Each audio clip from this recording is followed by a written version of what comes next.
Hola, I'm Bruce, the sommelier member of the Mexican Wine Guys team. We're going to learn the basics of red wine tasting, which include 4 steps or the 4 S's. First, see the wine.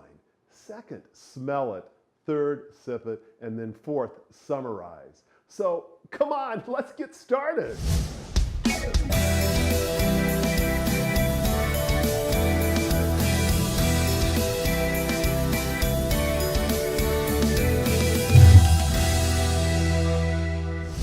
First step, see the wine. Tilt your wine glass at a 45-degree angle away from you over a white surface. We're checking for color.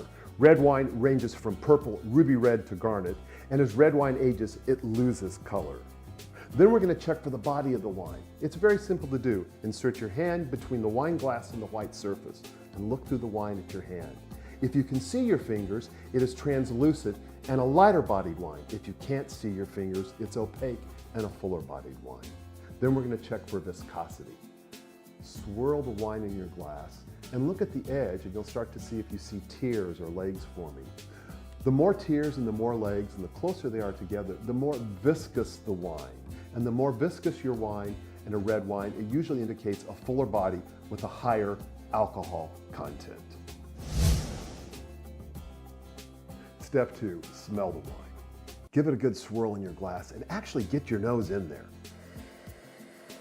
On red wine, we're looking at 4 categories: fruit, flowers, vegetables, and earth. On fruit, we're looking for black or red fruit. Black, such as blackberries, black cherries. Red, such as cranberries and strawberries.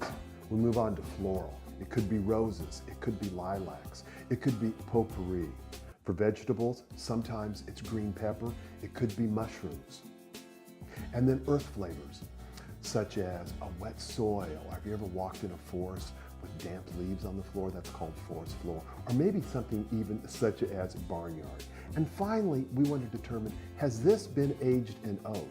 And oak aging is going to give your red wine baking spice flavors such as vanilla, cinnamon, and clove, and maybe coconut.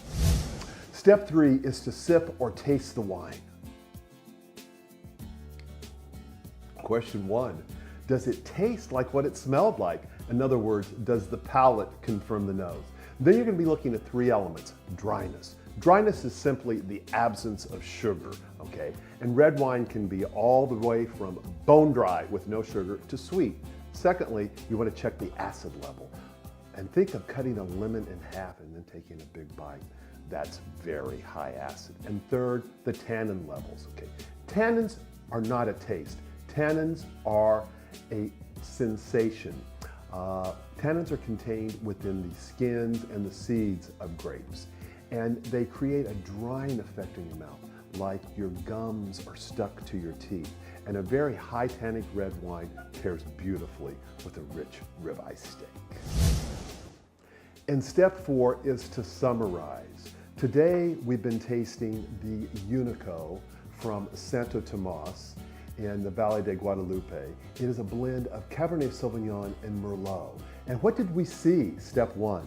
Well, it had a dark purple color with a pink rim, and it was opaque, very highly viscous, a lot of tears, a lot of legs. Secondly, what did we smell? Oh, black cherry, black raspberry, there was some chocolate, leather, and maybe some earth floor, some wet soil.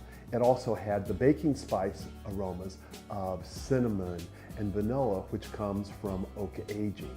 And then how did it taste? Well, it tasted magnificent, but on the 3 elements, it was medium dry. It wasn't the driest red wine in the world. And it had medium plus acidity, and the tannins were fairly high. I know I would love to have this Unico with a magnificent mole. As you can see, wine tasting does not need to be complicated. Just using the 4 steps. See the wine, smell it, sip it, and summarize. And we hope you'll be able to use those techniques as you join us on the visits of the fabulous wineries all across Mexico. Salute.